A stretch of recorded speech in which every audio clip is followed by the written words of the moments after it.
You cared not for the peculiar looks you received from passing students, focusing on where you stepped as you sprinted across the campus and towards your personal studio. Your hair was disheveled, clothes ruffled, and reeling with nothing but one spark of inspiration. A figure of black and white, clad in red and gold. What first started with a half-hearted doodle on the margin of your notebook suddenly manifested into an unfamiliar entity that haunted your dreams. Not just once, but stretched to multiple nights, and it was driving you insane. A figure created by your consciousness, a challenging smile, framed by blonde hair and crimson eyes, a man whose passion burned like a flame, a man whose drive to succeed was awe-inspiring, whose presence felt so real that it had you aching for more. Multiple sketches cluttered your workspace, several attempts to capture the essence of the unknown but to no avail. But today was different. It felt different. You finally took a breath the moment you swung the door open, slivers of sun lighting up your studio as you brushed your hair from your eyes. With your bag haphazardly tucked away and sleeves rolled back, you wasted no time setting up your station and needed materials. You dug for notebooks that held doodles and sketches of the mysterious figure, searching for any form of encouragement before the inspiration left you altogether. A canvas you previously set up was awaiting you, a failed result of finding a subject worth painting. But not for long. You located your charcoal pencil, and with one more glance towards your messy sketches, you quickly got to work. Unlike your earlier attempts, the pencil strokes came naturally, thoughts of the mystery man being your guide as you sketched out the arch of his nose and the curve of his lips. Your hands worked with a precision you had been lacking, adding to the depth of his eyes and the angle of his jaw. It didn't take long for you to move to your paint palette, anticipated hands picking up a brush and sweeping across your chosen color.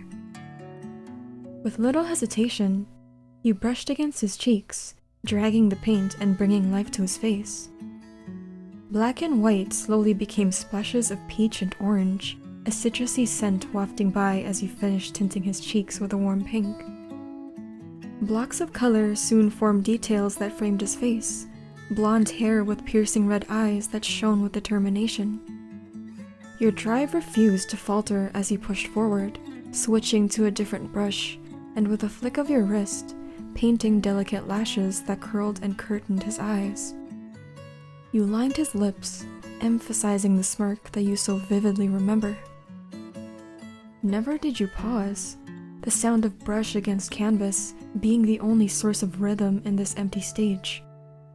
A progression of notes were the colors that brought the piece to life, dancing about in a beautiful blend of warm and cool.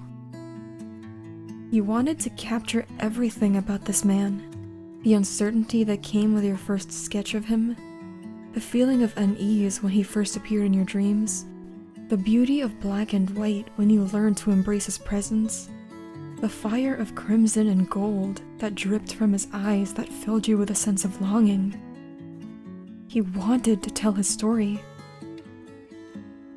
Your heart thundered against your chest, like you ran a marathon as you gazed upon your work. The setting sun reflected against the canvas, bringing out the glittering gold and vibrant red you used to accent the piece. "You're finally here," you murmured to yourself. You were finally able to see him clearly, brushstrokes shaping the face that had been clouding your mind for weeks. The air of mystery that surrounded him suddenly faded to one of familiarity, like an old friend that you longed to meet once more.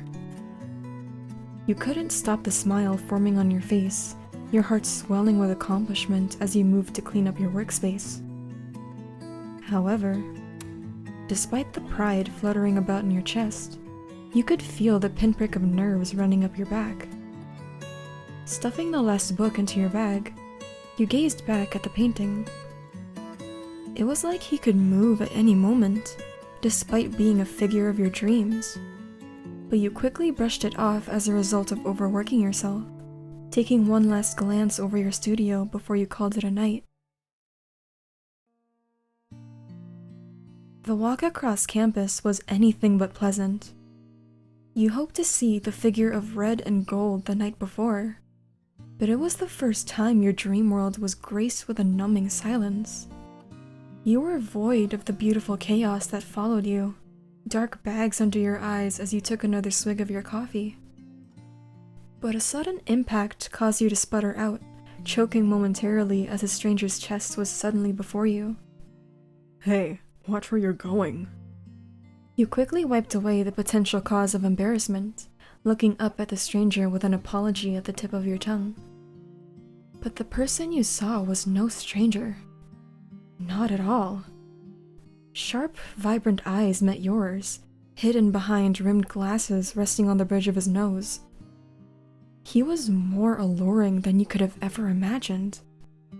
What was he doing here? He was a dream, a literal figment of your imagination. He jerked forward to catch you the moment you stumbled. I'm sorry, you said, flushing at the warmth of his touch. There was no way in hell you were dreaming. This felt all too real. Jeez. The first person I go to for directions, and they happen to be a klutz. He grumbled, letting you go and pushing his glasses further up his nose. Just my luck, huh? You physically faltered at the smirk he gave towards you, the very same tug of the lips you painted the day before. You needed directions? The arts department, he replied simply. You were intimidated by his presence. He was the same, and it simultaneously scared and excited you. You eventually found yourself with the company of this attractive man as you agreed to show him where to go. Granted, it was also the direction you were headed. Several times did your legs almost give out from under you.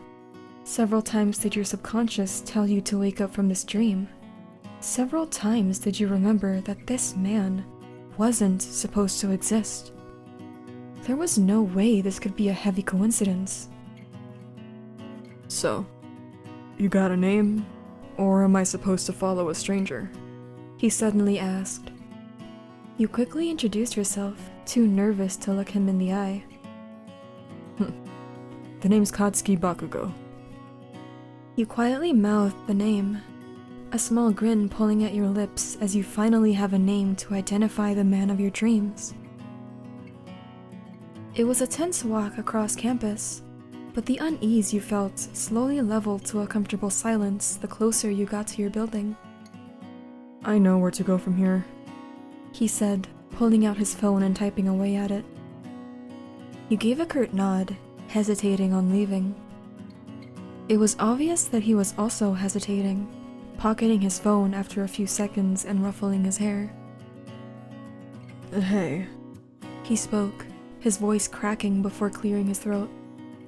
He looked up to meet your eyes, and your breath was stolen. It was like you could see the brushstrokes that swept against his cheeks, red eyes dotted with glittering gold that only you could decipher.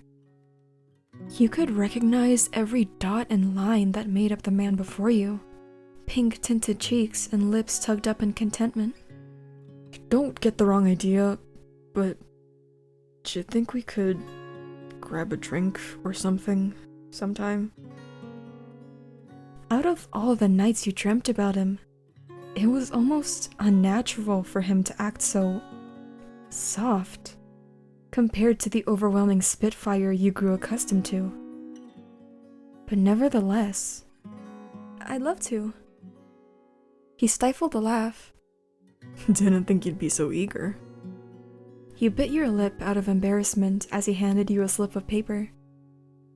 After one last glance, he turned his back and gave you a nonchalant wave. See you around, nerd. Gripping the paper tightly, you watched as the man disappeared around the building, and only were you unable to see him did your legs begin to move.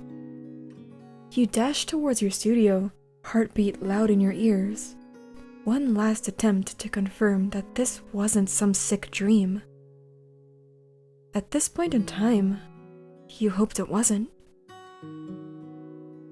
Turning the corner and swinging the studio door open, you huffed as you scanned the room. Nothing was out of the ordinary, the sunlight beaming from your window the same way it did the day before. You slowly approached the canvas that held the man, Katsuki, in, and your mouth ran dry.